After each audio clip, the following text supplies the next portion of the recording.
Hi,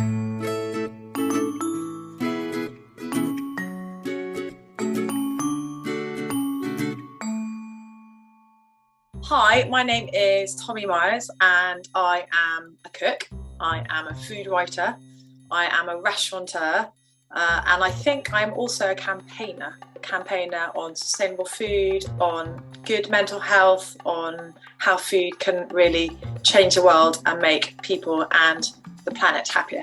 My name is Halle Moravec and I'm a senior lecturer in nutritional sciences at Manchester Metropolitan University, and I'm also a registered nutritionist. My name is Dr. Robin Raw Samuel.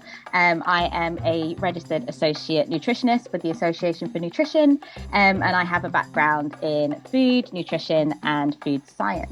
I'm Dr. Alex Richardson and I direct a charity called Food and Behaviour Research, which looks at and teaches people about how what we eat affects our minds as well as our bodies. My name's Hugh Fanny Whittingstall. I'm a chef and I'm the founder of River Cottage, which is a TV programme but also a cookery school in Devon. So I'm Helen Browning, I'm Chief Exec of the Soil Association, and I'm also a farmer. I farm a whole range of things from cattle to trees on my farm in Wiltshire. Hi, my name is Ollie Hunter and I am the chef owner of The Wheat Sheaf in Chiltern Folio.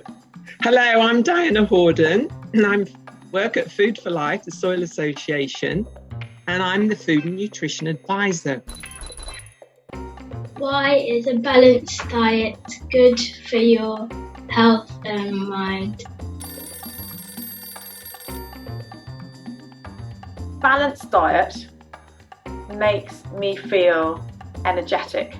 If I am eating lots of vegetables, they give me goodness. If I'm eating some great carbs, they'll give me energy to run around.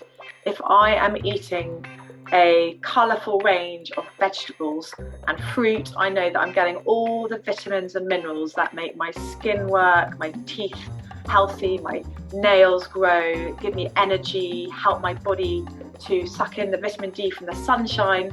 I just know with a balanced diet, I have more energy, it lasts throughout the day. I don't get these kind of peaks and troughs of energy that makes me reach for that snack bar. I just know that generally speaking, if all is well, I'll be fulfilled and happy and running through the day with lots of energy to live my life to the full. How are diet and mental health linked?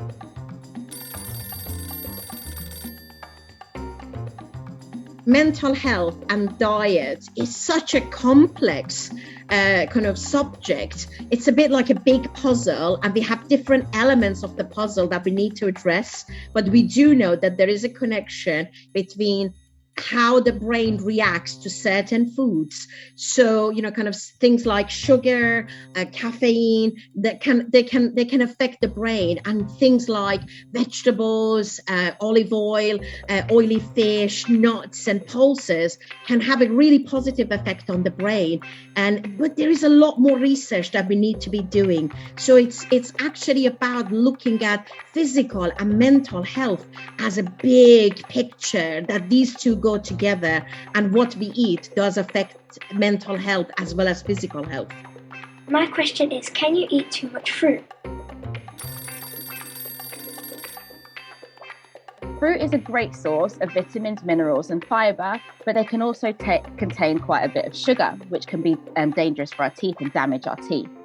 Fruit is a great food to have as part of a balanced diet, but you also need to include other nutrients that have a higher energy content, such as proteins and healthy fats. Fruit is what we describe as a nutrient-rich but energy-poor food. That means it has loads of vitamins and minerals, but actually it's a very low calorie content. And although when we eat fruit alongside other foods within the diet, it's great, it could be hard to get those calories that you need to grow and be able to go outside and play all the time. So to be able to get all of the energy that you need from a piece of fruit, so let's take an apple, for example, you would need to eat around 35 apples a day to ensure that you got the right amount of energy. So fruit is great, but you need to have it alongside other foods and a variety of foods to ensure that you get enough energy to keep us going. What makes a fish oily and why is it good for them?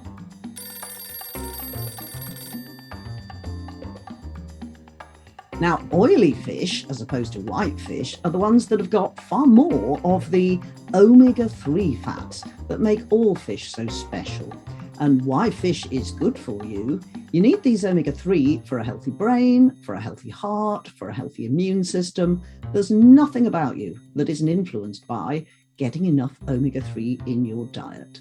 What emotions do you feel when you are cooking? Most of the time when I'm cooking, I feel happy and relaxed. In fact, I really look forward to cooking at the end of the day, just because for me that is the wind down time of the day. And even though I work with food and I might spend the whole day actually being filmed cooking, when I get home, I still cook to relax, cook for my family, sometimes friends, and I love it. What is it like to eat the food you have grown yourself?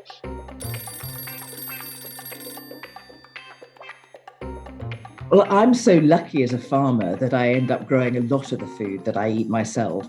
A lot of our milk and meat and fruit is all produced on the farm here.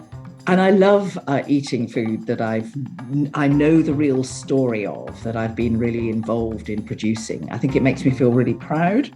And it gives me that real confidence that nothing nasty has happened to the food that I'm eating, that it's been grown and looked after with real love and respect.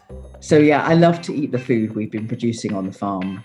Is it better to cook from scratch food or packet and ready-made food?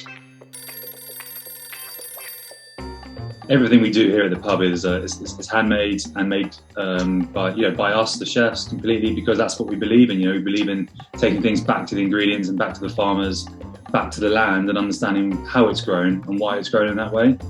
So through that, we get transparency and an honest food at the end of the day.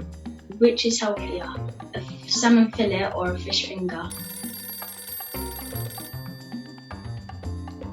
Well, I'm going to give you an answer here that you might be surprised to hear. But as nutritionists, qualified nutritionists, registered nutritionists, we don't ever talk about one food being healthy or unhealthy.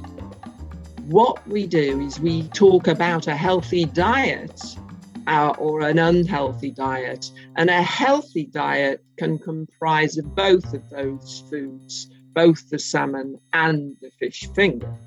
But if I was going to break that down more, a little bit more, then I would say that think about where what fish is in the fish finger. I mean, you can get salmon fish fingers. And how is that salmon, where's it sourced from? Think about that. Also, how is it cooked? I think the way food is cooked has a very important impact on the calorie content. So, for example, if you were steaming or poaching or grilling, it's a lot less fat, let's say, than if you were coating it and frying it. I mean, fish fingers, if you fry them, of course, will be quite different from if you bake them in the oven. So, think about those things. But there's not, fish fingers and salmon could both be part of a healthy diet. What food makes you happy? Cheese is my favourite food ever. But I just love eating loads of vegetables too. They make me feel great. Kimchi, which is a Korean fermented cabbage with pepper paste. I know every time I eat it, it will make my gut slightly better and happier. My favourite dish is probably my mum's pasta bake, which is cheesy and gooey and great, and my grandma's Saturday soup. Well, lots do, but I'll go for smoked salmon and scrambled egg with a side salad. Apples, especially if I've grown them myself. Shepherd's pie, if it's cooked by my mum. And chocolate. I mean, chocolate makes everybody happy, doesn't it? My really great homemade bread with some fantastic organic cheese. Handmade pasta from my wife.